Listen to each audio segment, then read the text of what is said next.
My child, come near, not with hurried steps, not with eyes downcast from the weight you carry, not with lips whispering prayers that sound more like pleas than petitions, but come with an open heart, trembling perhaps, but open.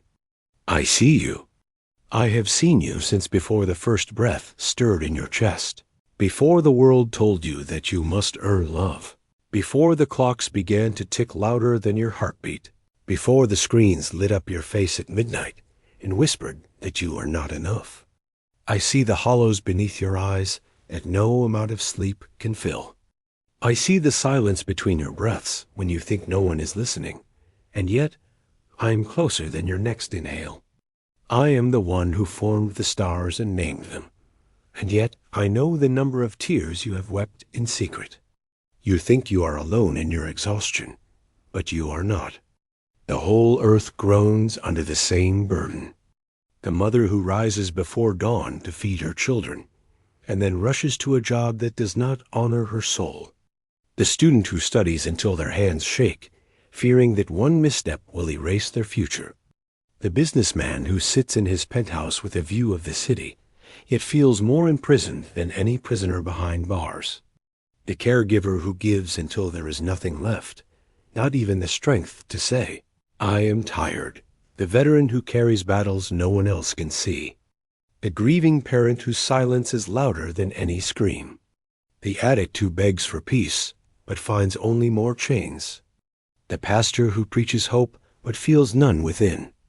The artist whose creativity has been drowned in the noise of expectation. The teenager who scrolls through 1,000 lives and wonders why theirs feels so empty. You are not weak for being weary. You are not broken for needing rest. You are human, and I made you for more than this. The world has convinced you that rest is a reward, something earned after you have done enough, achieved enough, fixed enough, become enough. But I tell you now, rest is not the fruit of your labor. Rest is the gift of my presence. The burden you carry is not yours to bear alone, and it never was. From the beginning, I designed you to live in communion, not in isolation. You were made to walk with me, not to carry the world on your shoulders while I watch from a distance. But the systems of this age have pulled you away. They have filled your days with endless to-do lists that grow longer even as you check them off. They have saturated your mind with news that does not inform but inflames, stories of war and division, of collapse and chaos, of leaders who promise safety but deliver only more fear. They have turned your relationships into transactions, your worth into metrics, your soul into a product to be optimized. You are told to meditate for 10 minutes, to drink green juice, to buy the right pillow, to unplug for a weekend, as if peace could be purchased at a spa or downloaded through an app. And when those things fail, as they always do, you feel even more guilty. Why can't I just be calm? You whisper. Why does my heart still ache? Because you are searching for rest in the wrong places. You are trying to quiet a soul-deep hunger with crumbs. You are trying to fill an eternal void with temporary fixes. And no amount of distraction, no matter how beautifully packaged, can soothe the cry of your spirit. I am not asking you to fix your life. I am asking you to come to me. Come to me, all you who are weary and burdened, and I will give you rest. These words are not a suggestion. They are not a spiritual suggestion for the pious or the polished. They are a lifeline thrown to the drowning. They are a door swung wide open for the broken, the ashamed, the exhausted, the forgotten. I did not say, come when you have cleaned up your life. I did not say, come when you have mastered your emotions. I did not say, come when you have proven yourself worthy. I said, come, all of you, every one. No exceptions, no qualifications, no hidden requirements. The weary, the burdened, the ones who have tried everything and found nothing, the ones who have cried out to the heavens and heard only silence, the ones who have sat in church and felt nothing but emptiness. the ones who have walked away from faith because it seemed too distant, too silent, too unreal. I am speaking to you now. I am calling you from the inside of your fatigue. I am whispering to you in the space between your thoughts, the quiet space you have been too afraid to enter because you thought it would be empty. But it is not empty. It is filled with me. What is this rest I offer? It is not sleep. Sleep is a pause. It is a temporary suspension of consciousness, a biological necessity that does not touch the soul. You can sleep for 8 hours and wake up still burdened. You can lie still on a soft bed and feel the weight of your anxiety pressing down like a stone on your chest. No, this rest I speak of is not physical. It is not emotional. It is not even psychological. It is spiritual. It is soul deep. It is the quieting of the storm within, not because the storm outside has ceased, but because you have entered into a place where the storm cannot reach you. It is the peace that passes understanding, not because you understand it, but because you have encountered the source of it. It is the stillness that comes when you stop trying to control everything and simply allow my presence to hold you. It is the calm that rises not from the absence of trouble, but from the presence of me. You may still have bills to pay, diagnoses to face, relationships to mend, grief to carry, but within you there is a sanctuary, a hidden place, a chamber of the heart where the world cannot enter unless you invite it. And I am there, always, waiting, not demanding, not judging, not rushing, just present. Look to the examples I have given you through the ages. When the disciples were in the boat on the Sea of Galilee, the wind howled, the waves crashed, the vessel rocked as if it would sink, and I was asleep. Do you think I was indifferent? No, I was resting. I was in perfect peace, because I was in perfect union with the Father. When they woke me, trembling, I did not first rebuke them for their fear. I spoke to the wind and the sea, and there was calm. Then I turned to them and said, "Why are you so afraid? Do you still have no faith?" Not because they should have known better, but because they had forgotten who I was. They had forgotten that I was with them, even in the storm. And so it is with you. You think that if I were truly with you, your life would be easy. But I never promised you ease. I promised you presence. And presence is more powerful than peace. Presence is the anchor. Presence is the quiet voice that says, I am here. You are not alone. When Daniel was thrown into the lion's den, he did not pray for deliverance first. He prayed in thanksgiving. He opened his windows toward Jerusalem and gave thanks 3 times a day, even though he knew death was waiting. And when the lions did not touch him, it was not because God removed the lions. It was because Daniel was already in a place where the lions could not reach him. He had found rest in the presence of God. When Shadrach, Meshach, and Abednego were cast into the fiery furnace, they did not beg for the fire to go out. They declared, "Our God is able to deliver us. But even if he does not, we will not serve your gods." They had already chosen their peace, not in the outcome, but in the presence. And when the king looked into the furnace, he saw not 3 men, but 4. And the 4th was like a son of the gods. I was there, not to rescue them from the fire, but to walk with them in it. And that is the miracle. Not the absence of trial, but the presence of me within it. You do not need to wait for your circumstances to change before you can rest. You need only to change your location, not your house, not your job, not your city, but your innermost place. You need to move from the noise of your mind into the silence of my spirit. And how do you do that? Not by force, not by willpower, not by trying harder, but by surrender, by stillness, by choosing again and again to turn your gaze from the chaos around you and fix your eyes on me. I am not asking you to become a monk. to retreat to a monastery, to leave your family, your responsibilities, your duties. I am asking you to carry them differently, to carry them with me, to invite me into the kitchen while you wash the dishes, to breathe my name as you sit in traffic, to whisper, "You are with me," as you sit alone in your bedroom at night, to let your prayers become conversations, not monologues of requests, but quiet dialogues of presence. When you pray, do not rush to the end. Do not treat me like a divine customer service line where you list your problems and expect a quick resolution. Sit with me. Be still. Let your heart speak, not just your words. Let your silence speak louder than your petitions. Let your tears become prayers. Let your weariness become worship. I do not need your performance. I need your presence. And in that quiet surrender, you will find rest. Start with 5 minutes. Just 5, not 10. Not 35. Set a timer. Sit in a chair. Close your eyes. Breathe. Inhale slowly, and as you do, whisper, "Jesus."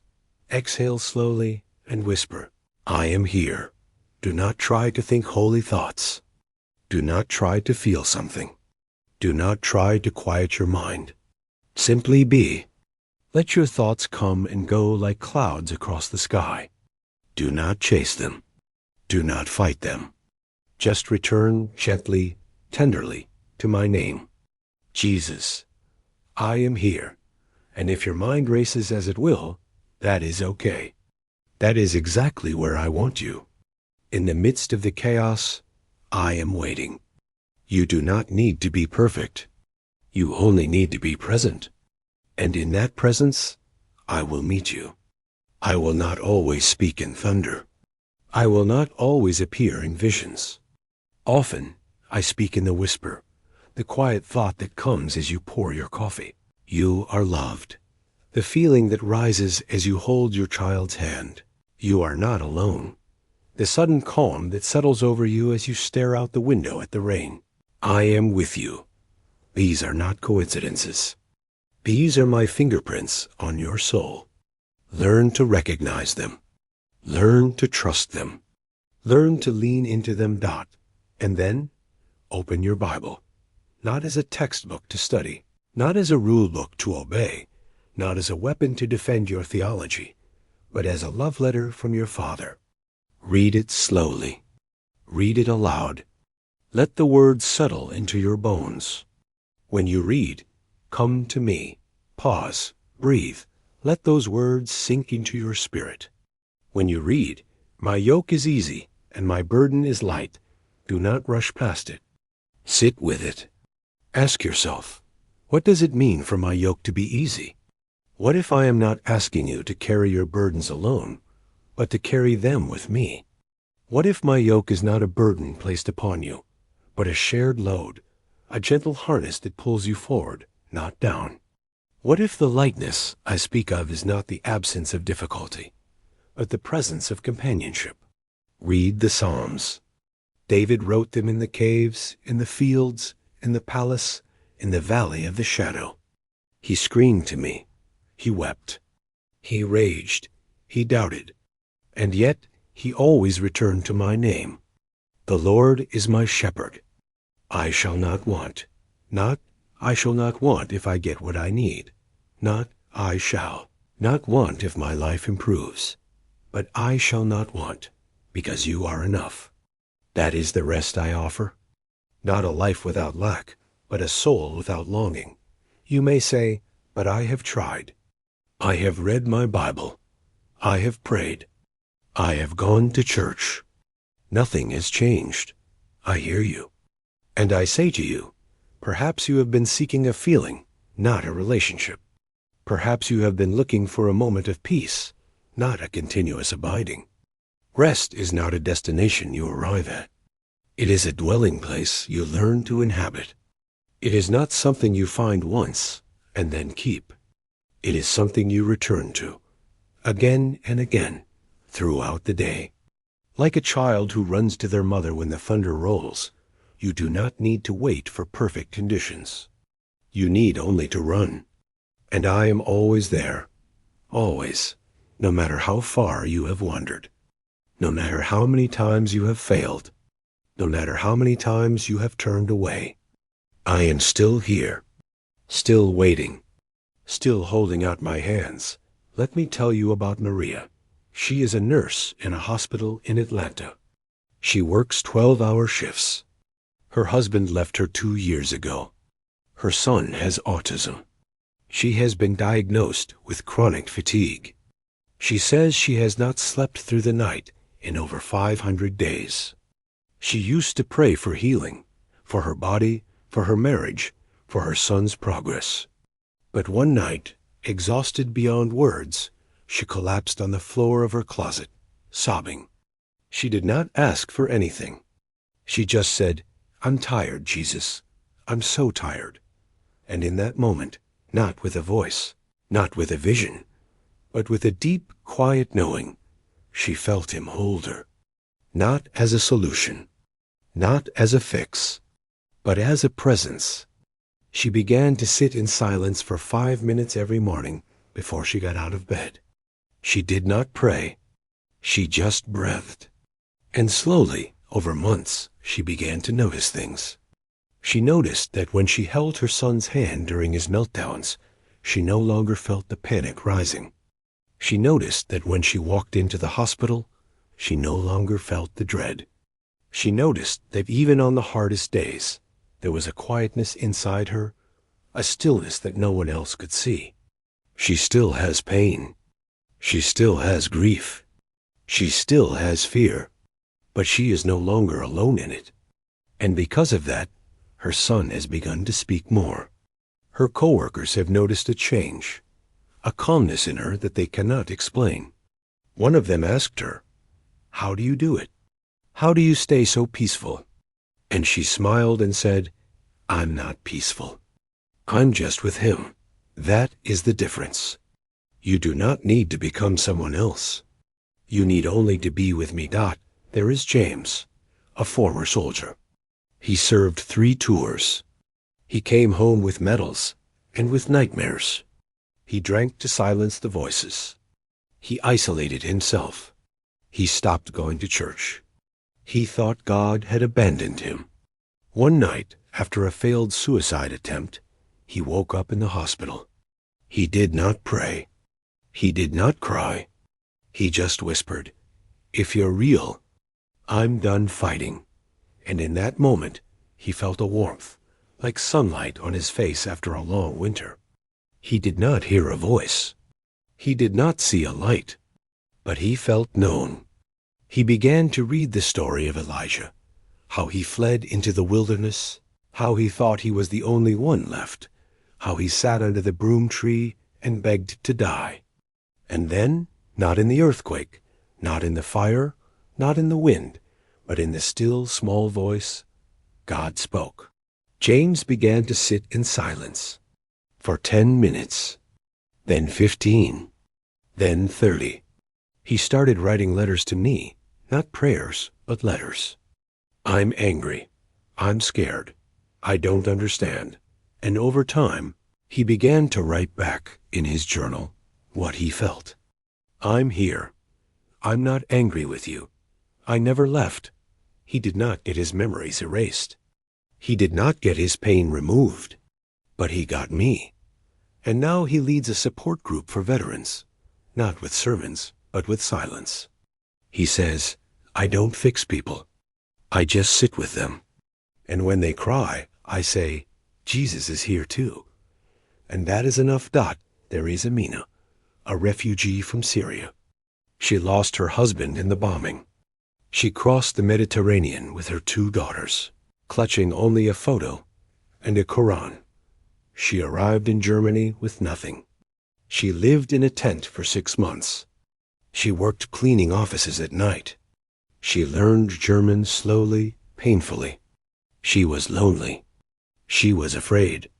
She felt invisible. One day, she found a small church. She did not go in. She just sat outside on the bench. She closed her eyes. She whispered, "God, if you are real, I need you." And then she heard it, not in her ears, but in her chest. A song, a lullaby her mother used to sing. She began to sing it softly. And then she wept. She went back the next day, and the next. She began to read the Psalms in translation. She found comfort in the words of David, who also wept, who also felt abandoned. And slowly she began to feel less alone. She started a small prayer group for refugee women. They meet in her apartment. They do not speak much. They just sit. And sometimes they sing. And when they sing, they say, "We feel him. That is the rest I give." Not a change in circumstance, but a change in presence. You see, my rest does not erase your pain. It transforms your experience of it. It does not remove the storm. It makes you a different person in the middle of it. It does not give you answers. It gives you me. And when you have me, you have everything. You no longer need to perform. You no longer need to prove. You no longer need to fix. You only need to be. And in that being, in that quiet, surrendered, trusting being, you become a vessel of peace. Not because you are strong, but because you are held. And when you are held, you begin to hold others. Your children will feel your calm, even when you do not speak. Your coworkers will sense your steadiness, even when you are silent. Your spouse will feel your presence, even when you are exhausted. Your neighbor will be drawn to your quiet joy, even when you have nothing to give. This is the ripple effect. Not because you are perfect, but because you are connected. Not because you have it all together, but because you are connected to the one who does. And that connection, that abiding, unshakable, unbreakable connection, is the greatest miracle you will ever live. Do not think that this rest is only for the quiet moments, the morning prayer, the Sunday service, the silent retreat. That is where it begins, but it must become where you live. I am not asking you to escape the world. I am asking you to dwell in me while you walk through it. You can rest in my presence while you drive to work. You can rest in my presence while you sit in the waiting room. You can rest in my presence while you argue with your teenager. You can rest in my presence while you face the diagnosis. You can rest in my presence while you grieve the loss. You can rest in my presence while you stare at the ceiling at 3 a.m., wondering if anyone notices how hard you are trying. Yes, even there, especially there, because that is where I am most near. Not in the triumphs, but in the trials. Not in the applause, but in the silence. Not in the success, but in the surrender. And so I say to you now, begin. Right here. Right now. Not tomorrow. Not after you finish this video. Not after you clean your house, or pay your bills, or get your life in order. Right now. Close your eyes. Take a breath.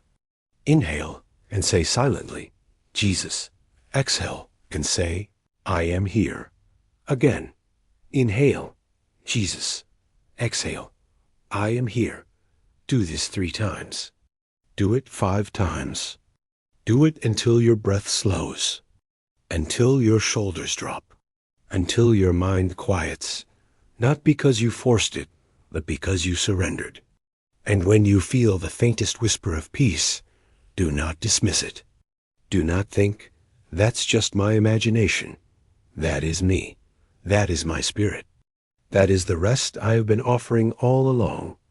You have been searching for it in the noise, but I have been waiting in the silence.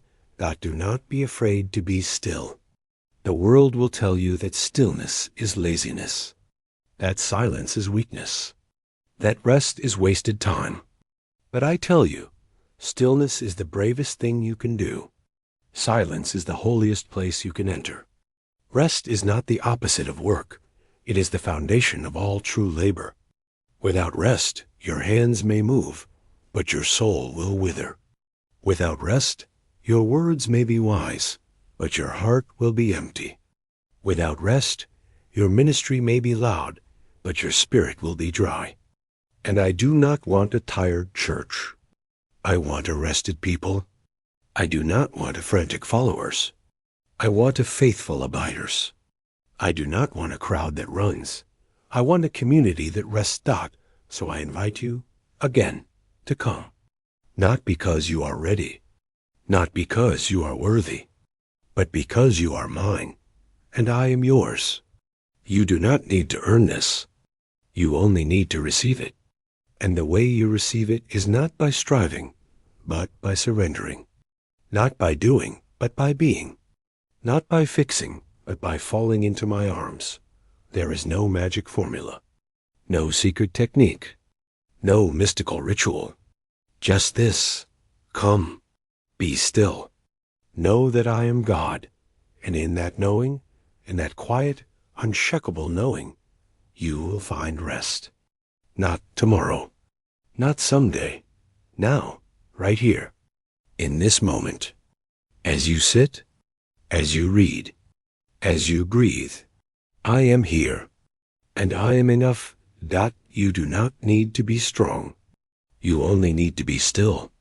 You do not need to be perfect. You only need to be present. You do not need to have it all figured out. You only need to trust that I am holding you. You do not need to earn peace. You only need to receive it as a gift, as a grace, as a promise whispered from eternity into your soul. So let this be the day you stop running. Let this be the day you stop trying to fix yourself. Let this be the day you stop believing that rest is something you must achieve, and begin to believe that rest is something you must receive. Let this be the day you stop seeking peace in the world and begin to find it in me. I'm not far away. I am not silent. I am not indifferent. I am here, and I am calling you not to do more, but to be more, to be still, to be known, to be held, to be loved, not for what you do, but for who you are. And in that place, in that sacred, quiet, holy place, you will find the rest your soul has been screaming for. Come, just come, and I will give you rest. Not tomorrow, not someday. Now I am here, and I will never leave you. Never. Amen.